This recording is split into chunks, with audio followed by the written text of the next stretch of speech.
Here's my Q&A questions that I get from fans from week to week, and this is week 6. And my first question is Vince Young ready to take over at quarterback for the Titans? Well, the Titans have played themselves out of the playoff run, starting the season off 0-5. Kerry Collins is not, getting the job done for the Titans, and they desperately need a spark.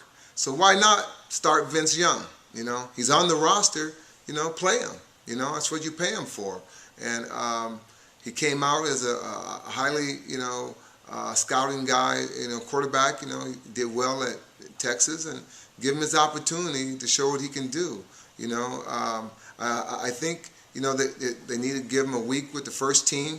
Have a good game plan for him, and just go for it. And Tennessee has nothing to lose.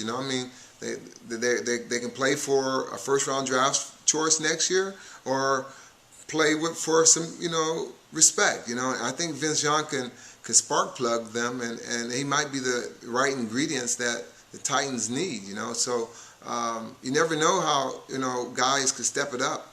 When they have adversity, and I think Vince is a competitor.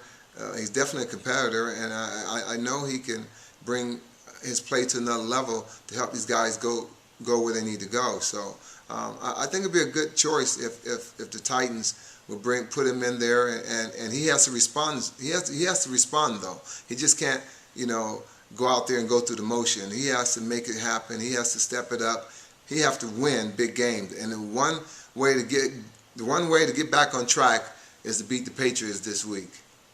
My second questions was why are quarterbacks being protected by the league? Why are quarterbacks being protected by the league? Well, you got the Tom Brady rule, and the Tom Brady rule has pissed off a lot of defensive coordinators throughout the league. It's tough, to stop a 325-pound defensive lineman when they get the momentum moving forward and to bag off grabbing a quarterback's leg. It's tough to do that. But I can see what the league is doing. They want to try to protect the quarterbacks, because, quarterbacks, when they have their foot planted, basically, their knees exposed in a vulnerable, position where they can get injured. And Palmer got hurt a few years ago, and then Brady got hurt last year. And the league just wants to protect the quarterback brand. It's tough when you take guys out like Manning, Roethlisberger, guys like that, and try to market the league, and because the bottom line is you want to keep these guys on the field to keep people interested in watching the game, because each team is one injury away from losing. So you take a Brady out, you saw what happened to the Patriots last year. They were okay, they won some games, but still they weren't the same. You take a Roethlisberger out, who's going to back up Ben, so yeah, it's difficult. When you have great quarterbacks, you want to see them on the field every week, and so I think the league is definitely want to protect that interest, to make sure that these guys are not going to get injured and being in a vulnerable position where basically is out of their control. It's sad that it has to be that way, but I kind of like seeing these guys stay healthy, because I want to see great football from week to week.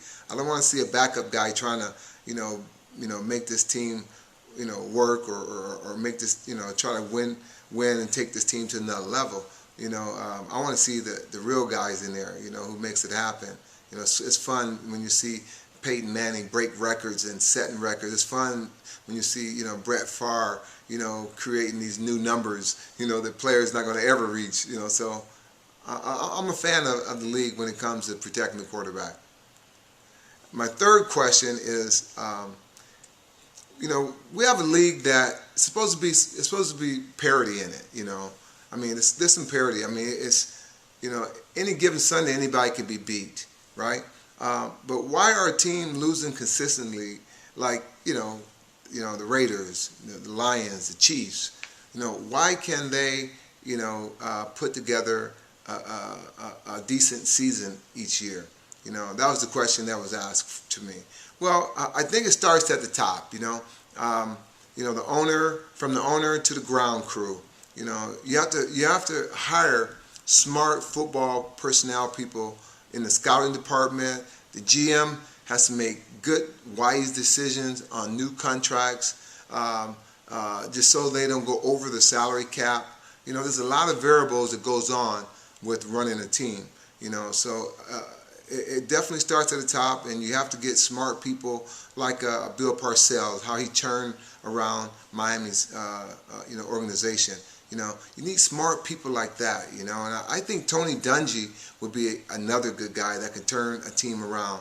If I was a lot of these organizations out there who are struggling, I would definitely be trying to call Tony Dungy and say, hey, come in, we need to talk to you. How can we help? How can you turn our system around? He turned Tampa Bay system around. He turned the Colts system around. You know, I think he's the ideal guy that I would be going after if I was an owner. Bring him in, let him be the GM, the player personnel, and pay him whatever money he needs. You know, because he definitely earned the stripes. Thank you.